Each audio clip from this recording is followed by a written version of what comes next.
దేవుని పరిశుద్ధ నామమునకు మహిమ కలుగును గాక. ప్రియమైన దేవుని సంఘమా, ఈ శుభతరుణంలో ఓ సంక్షిప్త సందేశాన్ని దేవుని యొక్క నామములో మనందరం కలిసి ధ్యానం చేద్దాం. దయచేసి నాతో కూడా అందరూ ఈ శుభ తరుణాన శుభ సమయాన్ని ఏకీభవించాల్సిందిగా మనం చేస్తున్నాను. మనందరం మరి యొక్క దేవుని యొక్క ఏర్పాటు చేయబడిన సమయంలో ఒక ప్రత్యేకమైనటువంటి లేఖన భాగాన్ని చదువుకొని ఈ యొక్క కార్యక్రమాన్ని మనం ఆరంభించుకున్నాము. కొలస్సీలకు రాసిన పత్రిక 3వ అధ్యాయము, కొలస్సీలకు రాసిన పత్రిక 3వ అధ్యాయం 17వ వచనాన్ని నేను చదువుతున్నాను. జాగ్రత్తగా ఆలకించాల్సిందిగా ప్రభు పేరిట మనం చేస్తున్నాను. అక్కడ వ్రాయబడి ఉన్న సంగతి ఏంటంటే 3వ అధ్యాయం 17వ వచనం, మరియు మాట చేత కానీ క్రియ చేత కానీ మీరేమి చేసినను ప్రభువైన యేసు ద్వారా తండ్రి అయిన దేవునికి కృతజ్ఞతాస్తుతులు చెల్లించుటకు సమస్తమును ఆయన పేరట చేయుడి. దేవుని సంఘమా, మరి కూడి వచ్చినటువంటి సమస్త దేవుని యొక్క భక్తులారా, దయచేసి అందరూ ఆలకించండి. దేవుడి యొక్క శుభతరుణంలో మనకు చక్కని నూతనమైనటువంటి గృహప్రవేశ సందర్భాన్ని ఏర్పాటు చేసి ఉన్నాడు. ఈ నూతన గృహప్రవేశ సందర్భంగా దేవుడు ఈ నూతన గృహానికి కొన్ని ఆశీర్వాదాలను ఇచ్చేలాగా బైబిల్ గ్రంథంలో వ్రాయబడి ఉన్న కొన్ని ఆదర్శప్రాయమైన కుటుంబాలను మరియు ఇళ్లను, జీవితాలను ఆదర్శంగా తీసుకొని నేడి గృహానికి కొన్ని ఆశీర్వాదాలు దేవుడు ఇచ్చేలాగా సంక్షిప్త లేఖన భాగాలను మనము ధ్యానం చేసుకుందాం. మనం చదువుకున్న లేఖన అంశాన్ని, లేఖన భాగాన్ని బాగా ధ్యానం చేసి చూసినట్లయితే అక్కడ వ్రాయబడి ఉన్న విషయం, మరియు మాట చేత కానీ క్రియ చేత కానీ మీరు ఏమి చేసినా సమస్తమును తండ్రి అయిన దేవునికి మహిమ కలిగేటట్టుగా కుమారుడైన యేసుక్రీస్తు నామము ద్వారా సమస్తమును చేయండి. Do all things in the name of Jesus Christ, in the name of our Lord and saviour Jesus Christ. మన రక్షకుడైన యేసుక్రీస్తు నామము ద్వారా తండ్రి అయిన దేవుని నామానికి మహిమ కలిగేలాగా సమస్తమును చేయమని క్రైస్తవ సహోదరులు, మరి దేవుని లేఖనాలను బాగుగా ఎరిగినటువంటి వారు ఎవరైనా ఏ క్రైస్తవ శుభకార్యాలైనా లేదా క్రైస్తవులు ఏ శుభకార్యాన్ని చేపట్టినా వారు అన్ని కార్యాలను కూడా దేవునికి మహిమ వచ్చేలాగా చెయ్యాలి అన్న విషయాన్ని ముందు మనం గ్రహించుకోవాలి. దేవునికి మహిమ రాకుండా మనం కోట్లు ఖర్చు పెట్టి ఏమి చేసినా అది వృధా అవుతుంది, అది దండగవుతుంది. కాబట్టి దేవునికి మహిమ తెచ్చేటువంటి కార్యక్రమములను మాత్రమే మనం చేయాలి అని దేవుని యొక్క ఆజ్ఞ, దేవుని యొక్క లేఖనం మనకు సెలవిస్తుంది. సో ఈ సందర్భంలో మనం చదువుకున్నటువంటి లేఖన భాగం ఏం చెప్తుందంటే, మీరేమి చేసినా అది మాట చేతే కానీ లేదు క్రియ చేతనే కానీ మీరేం చేసినా it should be a glorification to the lord. It should glorify our lord Jesus Christ. యేసుక్రీస్తు ప్రభు వారిని అది మహిమపరిచేదిగా, అది ఘనపరిచేదిగా ఉండాలి. సో ఈ శుభతరుణంలో కూడా ఈ నూతన గృహ ప్రవేశము అనేది లేదా ఈ నూతన గృహ ప్రతిష్ట, ఈ మనుషులు నివాసం చేయడానికి, కుటుంబాలు నివాసం చేయడానికి దేవుడు ఏర్పాటు చేసిన నూతన గృహ ప్రతిష్ట కార్యక్రమం అనేది కూడా దేవునికి మహిమ వచ్చేదిగా ఉండాలి. సో దేవునికి మహిమ వచ్చేదిగా ఒక గృహం ఉండాలి అంటే ఏం చేయాలి దేవుని యొక్క లేఖన ప్రకారము అంటే, మనకు చాలా సంక్షిప్తంగా 2 మాటలు చెప్పి ముగిస్తాను, బాగా వినండి. మరి ఇశ్రాయేలీలు 430 సంవత్సరములు ఐగుప్తు దేశములో బానిసలుగా, కఠోర బానిసలుగా వెట్టి చాకరీ చేస్తూ ఉండగా 430 సంవత్సరాల తరువాత దేవుడైన యెహోవా వారిని దర్శించాడు. దర్శించిన తర్వాత వారు 430 సంవత్సరాల తరువాత వారు ఆ యొక్క బానిస గృహములో నుంచి లేదా సంకెళ్లలో నుంచి, చీకటిలో నుంచి దేవుడు వారిని విడిపించుకొని రావడానికి ఇశ్రాయేలీలకు దేవుడు ఇచ్చినటువంటి అద్భుతమైనటువంటి పండగ ఏమిటో తెలుసా?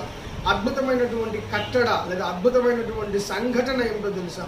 వారు ఇశ్రాయేలులో నుంచి బయటకు వచ్చేటువంటి ప్రయత్నంలో ఆ రాత్రి దేవుడు వారి ద్వారబంధములకు గొర్రెపిల్లను, ప్రతి ఇంటికి ఒక గొర్రెపిల్లను చంపి లేదా నిర్దోషమైన ఒక మేకపిల్లను చంపి ఆ మేకపిల్ల యొక్క లేదా ఆ గొర్రెపిల్ల యొక్క రక్తమును ఆ ద్వారబంధములకు, నిలువు కమ్ములకు, అడ్డు కమ్ములకు, ద్వారబంధములకు రక్త ప్రోక్షణ చేయమని చెప్పాడు.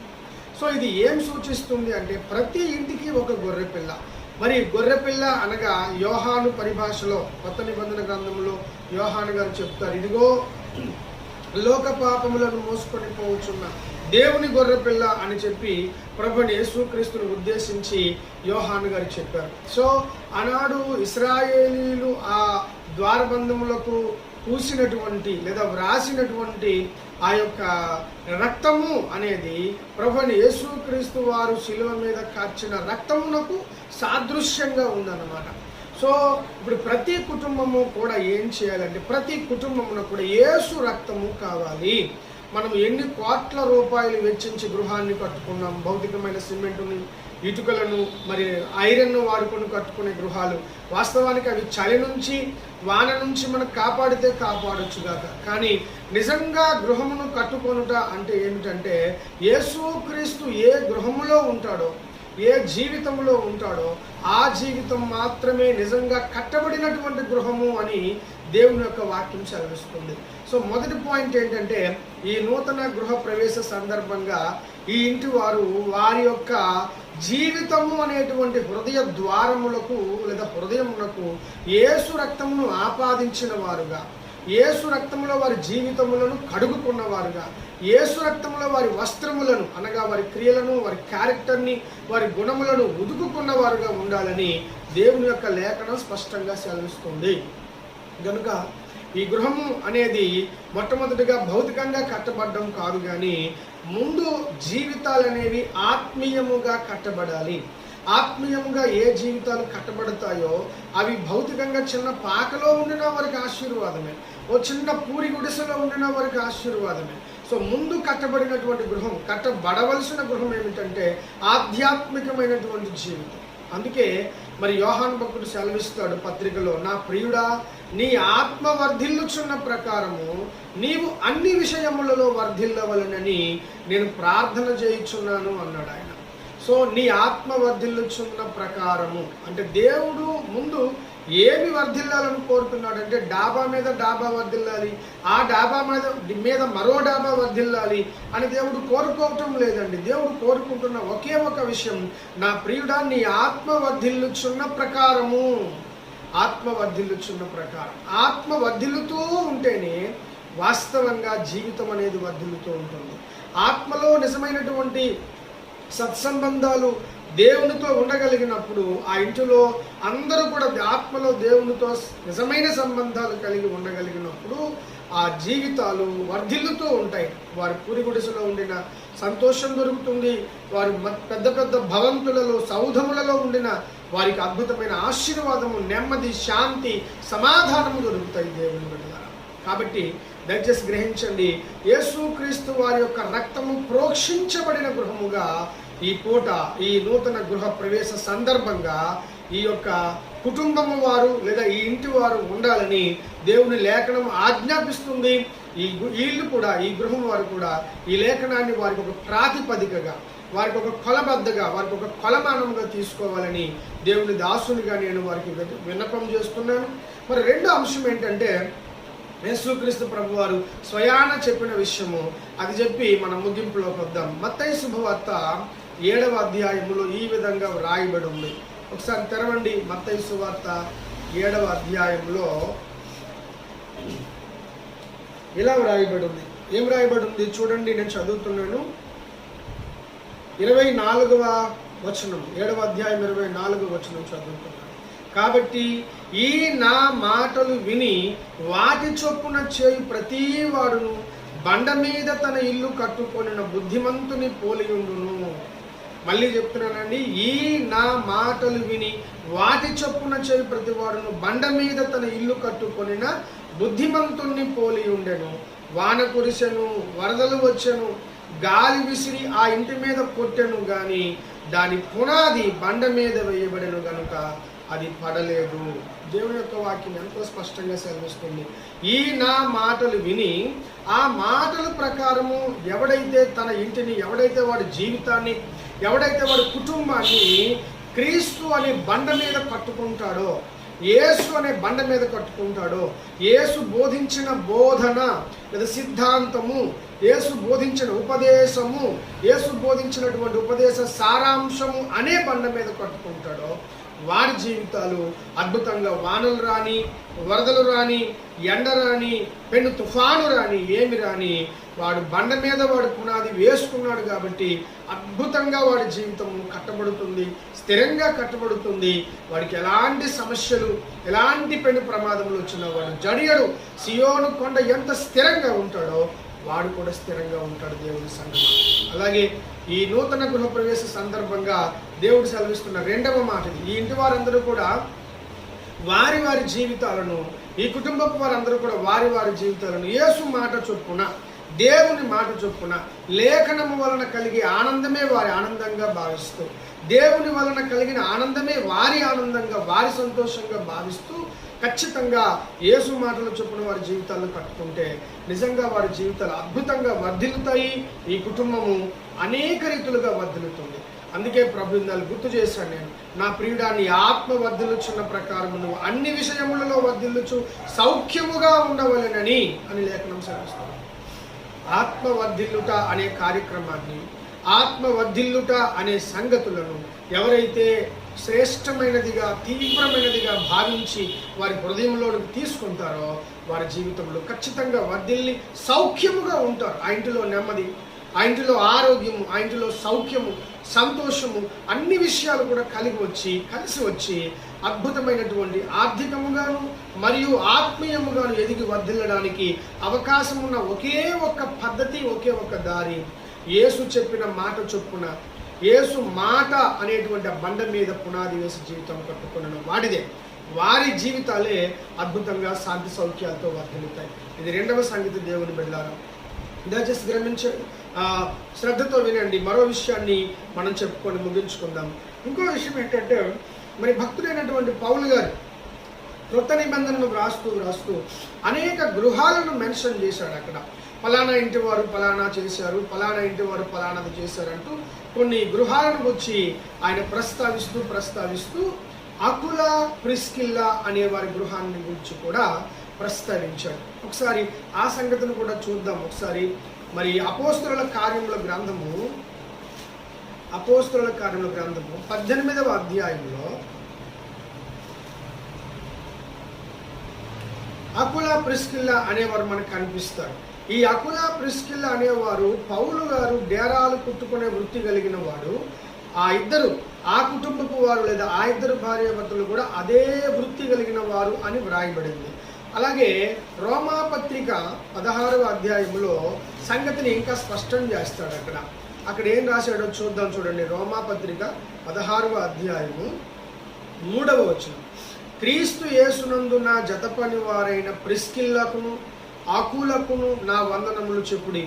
వారు నా ప్రాణము కొరకు తమ ప్రాణములను ఇచ్చుటకైనను తెగించిరి.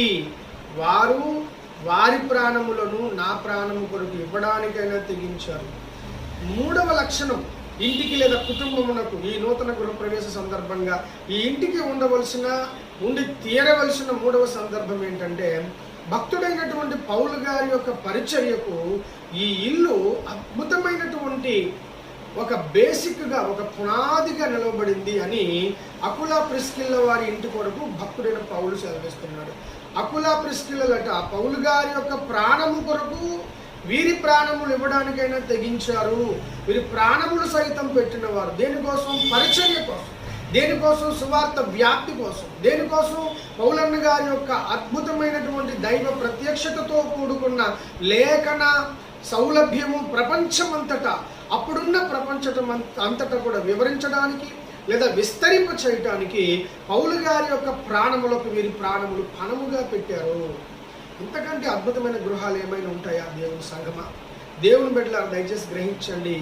దేవుని కుటుంబమునకు ఉండవలసిన లేదా ఈ గృహానికి ఉండవలసిన మూడవ అద్భుత లక్షణం ఏంటంటే, కుటుంబము అనేది ఎక్కడుంటే క్షేమమో, ఏం చేస్తే క్షేమమో ఇంతవరకు చూసాం. మూడవ లక్షణంగా ఈ కుటుంబం ఏం చేస్తుంది? అకుల, ప్రిస్కిల్లల కుటుంబము పౌలు గారి యొక్క ప్రాణము కొరకు వీళ్ళ ప్రాణములోకి పెడుతున్నారు. నిజంగా గృహాలు ఈ రీతిగా అద్భుతంగా దిద్దబడితే అంతకంటే గొప్ప సంగతి, అంతకంటే గొప్ప కుటుంబాలు ఉండవు దేవుని సంగతి. కాబట్టి ఈ నూతన గృహ ప్రవేశ సందర్భంగా ఈ గృహము వారు, ఈ ఇంటి వారు కూడా వారి ప్రాణములను లేఖనం కొరకు పెట్టేటువంటి తెగింపు కలిగిన వారుగా, తెగువ కలిగిన వారుగా ఉండాలని దేవుడు కోరుకున్నాడు. అలాగే పౌలు గారు సెలవిచ్చిన మరో కుటుంబాన్ని గురించి కూడా ఇక్కడ వ్రాయబడి ఉంది. అక్కడ ఏ కుటుంబం అంటే స్టెఫను ఇంటి వారు అని చెప్తున్నాడు. 1 కొరింథీ పత్రిక చూస్తే 16వ అధ్యాయము 15వ వచనంలో భక్తుడైనటువంటి పౌలు గారు ఆ ఇంటి కోసం చెప్తున్న మాట ఏంటిది? స్టెఫను ఇంటి వారు, 1 కొరింథీ పత్రిక 16వ అధ్యాయము 15వ వచనం. స్టెఫను ఇంటి వారు అకయ యొక్క ప్రథమ ఫలమై ఉన్నారని, వారు పరిశుద్ధులకు పరిచర్య చేయుటకు తమ్మును తాము అప్పగించుకొని ఉన్నారని మీకు తెలియను. ఆలోచించారండి. స్టెఫను ఇంటి వారు అకయ అనే ప్రాంతం యొక్క ప్రథమ ఫలమై ఉన్నారట.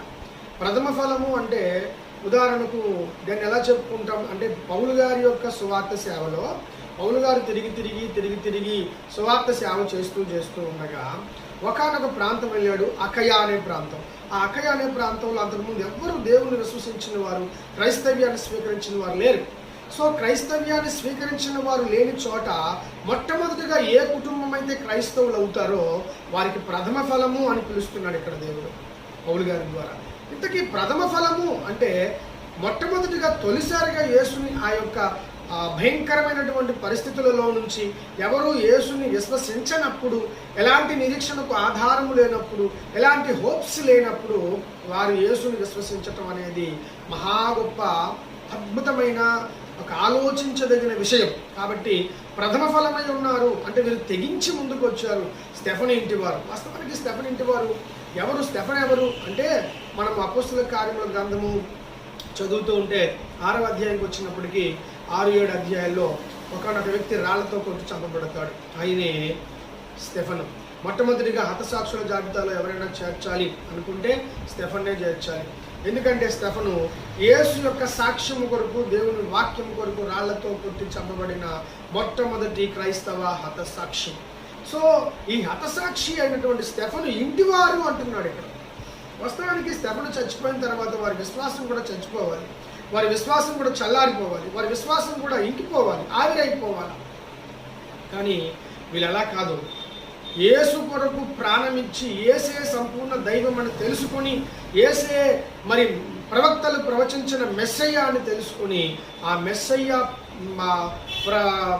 ప్రకటన చేయబడ్డం కొరకు, ఆ మెస్సయ్య ప్రకటించబడ్డం కొరకు, ఆ మెస్సయ్య అందరికీ తెలియబడ్డం కోసం వీళ్ళ ప్రాణాలు సైతం అడ్డం పెట్టి, ప్రాణంగా పెట్టి ముందుకొచ్చి మేము యేసుని విశ్వసిస్తామయ్యా అని చెప్పి ముందుకొచ్చి నిలబడ్డారు. ప్రథమ ఫలంగా నిలుచున్నారు.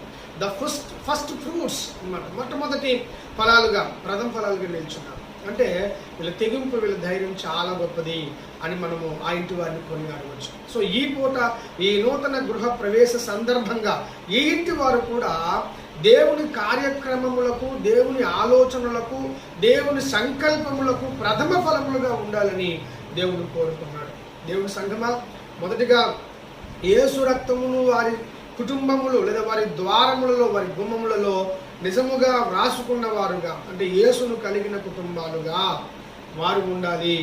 యేసును కలిగిన కుటుంబాలుగా ఉండాలంటే యేసు మాట మీద, యేసు మాట అనే ఉపదేశం అనే మాట మీద వీరి జీవితాలను కట్టుకున్నవారుగా ఉండాలి. దాని మీద పునాదులు వేసుకున్నవారుగా ఉండాలి. అలాగే అకుల, ప్రిస్కిల్లా అనే ఇంటి వారు ఎలాగైతే ఉన్నారో వారి ప్రాణములు కూడా పౌలు గారి కొరకు పెట్టడానికి వారు తెగించి ఎలాగైతే ఉన్నారో వీళ్ళు కూడా ప్రస్తుతం మరి అనేకమైనటువంటి క్రైస్తవ సంఘాల మీద, చర్చల మీద, క్రైస్తవ కుటుంబాల మీద, దాసుల మీద దాడులు జరుగుతున్న ఈ నేపథ్యంలో ఈ గృహం వారు కూడా అదిరిపోకుండా, బెదిరిపోకుండా దేవుని సేవకులకు, దేవుని యొక్క నిజమైన పరిచారకులకు మద్దతు నిలిచేవారుగా ఈ గృహం ఉండాలని, అట్టి గృహంగా ఈ గృహం ఉండాలని దేవుడు కోరుతున్నాడు. ఆఖరిగా స్టెఫను, హతసాక్షి అయిపోయిన స్టెఫను, హతసాక్షిగా మారిపోయిన స్టెఫను వలె ఈ ఇంటి వారు కూడా వాక్యం కొరకు హతసాక్షులైనా మేమైపోతాం కానీ వాక్య సత్యాన్ని విడిచిపెట్టం అనేవారుగా ఉండాలని ఈ రాత్రి దేవుడు కోరుతున్నాడు. కాబట్టి దేవుడి సంఘమా, దయచేసి గ్రహించండి. దేవుని యొక్క వాక్య సత్యాన్ని మనం ఎన్నడూ కూడా విస్మరించకుండా ఉంటే ఆ వాక్యమే మన ఇళ్లను కడుతుంది, మన జీవితాలను కడుతుంది, మన యొక్క ప్రభావములను, పరిస్థితులను మారుస్తుంది వాక్యమే. దేవునికి మనల్ని ప్రతిష్ట చేసుకుంటే నిజంగా దేవుడు ప్రతిష్ఠించబడిన ప్రతి దానిని ఆశీర్వదిస్తాడు. ఇప్పుడు ఈ గృహాన్ని ప్రతిష్ఠిస్తున్నాం. ప్రతిష్ఠ అంటే యాగము, డెడికేషన్, డెడికేటెడ్ అని అర్థం. ప్రతిష్ఠ అంటే ఒకసారి దేవునికి అర్పించిన తరువాత దాన్ని మళ్ళీ తిరిగి తీసుకోవడానికి అవ్వదు.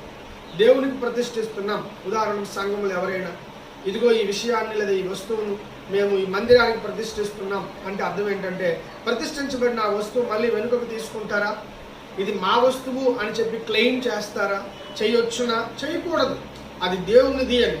సో ఈ గృహము ఈ రోజు నుంచి ప్రభు కార్యాల కొరకు ప్రతిష్ఠించుతూ ఉన్నాం కాబట్టి ఇక మీదట ప్రభు కార్యాలకే ఈ గృహము అప్పగించబడాలి. దేవుని కార్యాలకే ఈ యొక్క ఇల్లంతా కూడా వాడుకోబడాలి. ఆనాడు పేతురు గృహముగా, మార్కు యోహానుల గృహముగా, అప్పుడు ఆది అపోస్తుల కాలంలో ఆ ఇళ్లల్లో మార్కు యోహాను అలాగే పేతురు గారి గృహాల్లో గొప్ప గొప్ప అద్భుతాలు చోటు చేసుకునేవి. గొప్ప గొప్ప అద్భుత కార్యాలు, మిరకిల్స్ ఆ ఇంట్లో ఆ ఇళ్లలో జరిగేవి.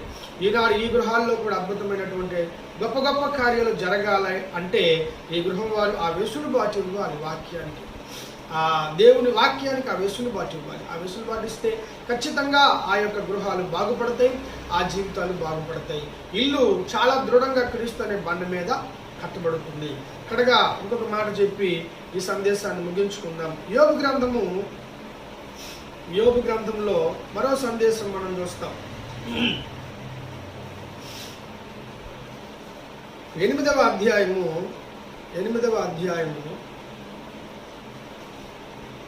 6వ వచనాన్ని చదువుతున్నాను. యోబు గ్రంథము 8వ అధ్యాయము 6వ వచనం చదువుతున్నాను. జాగ్రత్త గ్రహించండి. నీవు పవిత్రుడవై యథార్థవంతుడవైన ఎడల నిశ్చయముగా ఆయన నీ యందు శ్రద్ధ నిలిపి నీ నీతికి తగినట్టుగా నీ నివాస స్థలమును వర్ధిల్ల చేయును. అప్పుడు నీ స్థితి మొదట కొద్దిగా ఉండినను తుదకు నీవు మహాభివృద్ధి పొందుదువు.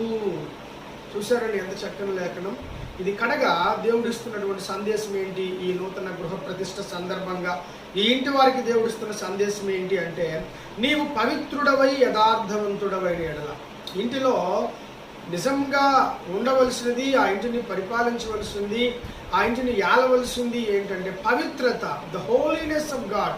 దేవుని యొక్క పరిశుద్ధత, పరిశుద్ధ కార్యములు, పరిశుద్ధ పాటలు, పరిశుద్ధపు మాటలు, పరిశుద్ధపు పనులు, పవిత్రమైనటువంటి సంకల్పములు, పరిశుద్ధమైన ఆలోచనలు మాత్రమే ఈ ఇంటిలో సంభవించాలి. ఇంటి వారందరూ ఆ రీతిగానే ఆ పద్ధతిలోనే ఆలోచన చేయాలి.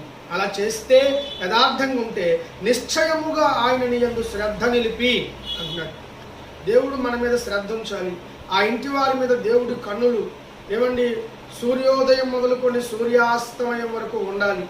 సంవత్సరాది మొదలుకొని సంవత్సరాంతం వరకు ఉండాలి అంటే ఆ ఇంటిలో దేవునికి అత్యంత ప్రీతిపాత్రమైన, ఎన్నటెన్నటికీ దేవునికి ఇష్టమైన ఒక పరిస్థితి, ఒక విషయం ఉంది. అదే పరిశుద్ధత, పవిత్రత. ఈ పరిశుద్ధత, ఈ పవిత్రత ఏ గృహంలో, ఏ ఇంటిలో ఉంటాయో ఖచ్చితంగా ఆ ఇంటి వారు, ఆ యొక్క గృహం వారు, ఆ కుటుంబపు వారు నిశ్చయముగా దేవుని యొక్క దృష్టిలో వర్ధిల్లుతారు. దేవుని దృష్టి వారి మీద ఉంటుంది. అది దేవుని లేఖనం సెలవిస్తుంది. ఇంకా చెప్తున్నాడు, నీ నీతికి తగినట్టుగా నీ నివాస స్థలమును వర్ధిల్లింపజేస్తాను. ఎంత గొప్ప ఆశీర్వాదకరమైన మాట మరియు సవాలకరమైన మాట. నీ నీతి ఎలాగుంటే, నీ నీతి కార్యాలు ఎలాగుంటే, నీ ఇంటిలో నీ ఇంటి వారి యొక్క ఆలోచన విధానములు, ఆలోచన పద్ధతులు ఎలాగుంటే దానికి తగినట్టుగా నీ ఇంటిని నేను వర్ధిల్లింపజేస్తాను. ఇల్లు ఊరకనే వర్ధిల్లిపోదు, ఇల్లు ఊరకనే జరగదు, ఇంటిలో ఊరకనే అన్ని విషయాలు వచ్చి పడవు. ఆ ఇంటిలో నీతిమంతులు ఉండాలి, ఆ ఇంటిలో ప్రార్థనా పరులు ఉండాలి, ఆ ఇంటిలో భక్తి పరులు ఉండాలి. కొన్ని ఇళ్లలో ఉద్యోగస్తులు ఉంటారు, డాక్టర్స్ ఉంటారు, ఇంజనీర్స్ ఉంటారు. కానీ విచారం ఏంటంటే ఆ ఇళ్లలో ప్రార్థనా పరులు ఉండరు, వాక్యం చదివే వాళ్ళు ఉండరు, ప్రార్థన చేసే వాళ్ళు ఉండరు, దర్శనాలు చూసే వాళ్ళు ఉండరు, ప్రవచనాన్ని నమ్మే వాళ్ళు ఉండరు, దేవుని విశ్వాసాన్ని విశ్వసించే వాళ్ళు ఉండరు, దేవుని కార్యాలను ప్రశంసించే వాళ్ళు ఉండరు. ఇంజనీర్స్, డాక్టర్స్, లాయర్స్ ఉండడం దట్స్ గుడ్, మంచిదే. కానీ అంతకంటే మంచిది ఏంటంటే భక్తి పరులు ఉండాలి, వాక్య ధ్యానం చేసే వాళ్ళు ఉండాలి, వాక్య ఆరాధకులు ఉండాలి, దేవుని సేవించే వాళ్ళు ఉండాలి, దేవుని ప్రేమించే వాళ్ళు ఉండాలి, దేవుని స్వశక్తిని ప్రశంసించే వాళ్ళు ఉండాలి. అప్పుడు ఆ ఇల్లు ఆ నీతికి తగినట్లుగా వర్ధిల్లింపజేస్తాను అంటున్నాడు. సో మన క్రియలు చెడిపోయినవి, నీతి మాలినవి అయితే ఆ గృహం వర్ధిల్లదు అని దేవుడు ఇండైరెక్ట్గా చెప్తూ ఉన్నాడు, చాలా తేటగా. కాబట్టి దేవుడు నీ నీతికి తగినట్టుగా నీ నివాస స్థలమును వర్ధిల్లజేస్తాను. ఇంకా అప్పుడు నీ స్థితి మొదట కొద్దిగా ఉండిన ఆ ఇంటి వారు కొంచెం బీదోళ్ళు అయి ఉండొచ్చు, కొంచెం లేనివారు అయి ఉండొచ్చు, కొంచెం ఆర్థికంగా వెనుకబడి ఉండవచ్చు. కానీ దేవుడు ఏం చేస్తాడు, నీతిమంతుడు అయితే, నీవు నిజంగా యథార్థంగా నీతిని వెతికిన వాడివైతే దేవుడు ఏం చెప్తున్నాడు, నీ స్థితి మొదట కొంచెముగా ఉండినను తుదకు నీవు మహాభివృద్ధి పొందుతావు. అత్యధికంగా మహా అభివృద్ధి పొందటానికి దేవుడు మన ఇళ్లల్లో ఏముండాలని కోరుతున్నాడు అంటే నీతి. మన నీతికి తగినట్లుగానే మన గుడారాలు వర్ధిల్లుతాయి. మన గుడారముల్లో దేవుని గూర్చిన నీతి లేదు అంటే దాని ప్రకారమే పనికిమాలిన పద్ధతులలో, పనికిమాలిన విధానాలలో మన గృహాలు వెళ్తూ ఉంటాయి. కడకు ఏదో ఒక భయంకరమైన పని ప్రమాదాల్లో, చిక్కుల్లో చిక్కుకొని గృహమంతా అంతం కావాల్సి ఉంటుంది. కాబట్టి ఈ నూతన గృహ ప్రవేశ ప్రతిష్ట సందర్భంగా ఈ ఇంటి వారందరూ కూడా అద్భుతమైనటువంటి 5 లక్షణాలను కూడా కలిగి ఉండాలని నేను మనవి చేస్తున్నాను. లేఖనమే వర్తిస్తున్నటువంటి సందేశం కనుక లేఖనాన్ని ప్రేమించిన వారుగా ఉండాలని, దేవుడు వారిని అద్భుతంగా పరిపూర్ణంగా ఆశీర్వదించాలని మనసారా మనస్ఫూర్తిగా కోరుకుంటూ ఉన్నాను. మరియు ఇంకో చిన్న విషయం, దేవుడు ఏమన్నాడంటే, దేవుడు మన ఇంటిలో నిరంతరము ఉండడానికి దేవుడు ఒక అద్భుతమైనటువంటి విధానాన్ని కోరుతున్నాడు. అదేంటంటే, ఎక్కడ 2 లేక 3, వాస్తవానికి ఇది కుటుంబమే, ఎక్కడ 2 లేక 3 నా నామములో ఏకీభవిస్తారో, ఏకీభవించి వారు ప్రార్థన చేస్తారు, అక్కడ వారి మధ్య ఉంది. 2 లేక 3 ఉండేది సుమారుగా సమాజమా, ఇల్లు. ఇంటిలో 2 లేక 3 ఉంటారు, తక్కువ మంది ఉంటారు. సమాజం అంటే అది చాలా పెద్ద, ఎక్కువ సంఖ్య. కనుక 2 లేక 3 కూడుట అనేది గృహముకు ఉద్దేశించి, కుటుంబానికి ఉద్దేశించి చెప్తున్నాడు దేవుడు. సో కుటుంబపు వారు 2 లేక 3 అంటే ఆ కుటుంబంలో అందరూ కూడా ప్రార్థనా పరులై ప్రతిరోజు దేవుని నామమును ధ్యానించేవారుగా ఉండాలి. ఎక్కడైతే 2 లేక 3 మరి ఆ కుటుంబపు వారు కలిసి ప్రార్థన చేస్తారో ఆ ప్రార్థనలో గ్యారంటీగా దేవుడు తన ప్రెజెన్స్, తన ఉపస్థితి, తన సన్నిధి ఉంచుతాడు అని చెప్తున్నాడు. ఆయన సన్నిధి ఉండడం కంటే గొప్ప విశేషం ఏముందండి? నిజంగా చెప్పుకుంటూ పోతే చాలా సంగతులు చెప్పొచ్చు. ఒబేదెదోము అన్నవాడు బైబిల్లో ఉన్నాడు. ఒబేదెదోము దేవుని సన్నిధిని, అంటే దేవుని మందసాన్ని తన ఇంటిలో, తన కుటుంబంలో 3 నెలలు ఉంచుకున్నాడు. అద్భుతంగా 3 నెలలు ఉంచుకున్నందుకు గాను కొన్ని సంవత్సరాలకు సరిపడినటువంటి గొప్ప ఆర్థికమైనటువంటి ఆస్తిని, ఆధ్యాత్మికమైన ఆస్తిని దేవుడు ఒబేదెదోము ఇంటిని ఆశీర్వదించెను అని రాస్తుంది. అంత ఇచ్చాడు ఒబేదెదోముకి. ఎందుకు? Because of the presence of the lord. దేవుని సన్నిధిని ఒబేదెదోము ఇంటిలో కలిగి ఉన్నాడు కాబట్టి అంత గొప్ప ఆశీర్వాదాన్ని ఒబేదెదోముకు దేవుడు ఇచ్చాడు. సో ఈ అద్భుతమైన శుభతరుణంలో దేవుడు తన ఇంటిని, ఈ యొక్క నూతన గృహంను ఇన్ని రకాలుగా ఆశీర్వదించాలని కోరుతున్నాడు. ఈ గృహం వారు కూడా అదే రీతిగా నిజంగా మేము వాక్యానుసారంగానే ఉండాలి, మేము తీసుకునే ప్రతి నిర్ణయం వాక్య సంబంధమైనదై ఉండాలా అని ఆలోచించుకొని, గ్రహించుకొని ఆ రీతిగా నడుచుకుంటాము అనే ఒక తీర్మానం ఖచ్చితంగా గృహం వారు తీసుకోవాలి. అప్పుడు మాత్రమే దేవుడి గృహాన్ని అద్భుతంగా ఆశీర్వదిస్తాడు. కనుక కూడి వచ్చినటువంటి ప్రజలందరూ కూడా, మనకు కూడా చాలా గృహాలు ఉన్నాయి ఏమండి, మన గృహాలన్నీ కూడాను ఇలాగే దీవించబడాలని దేవుడు కోరుతున్నాడు.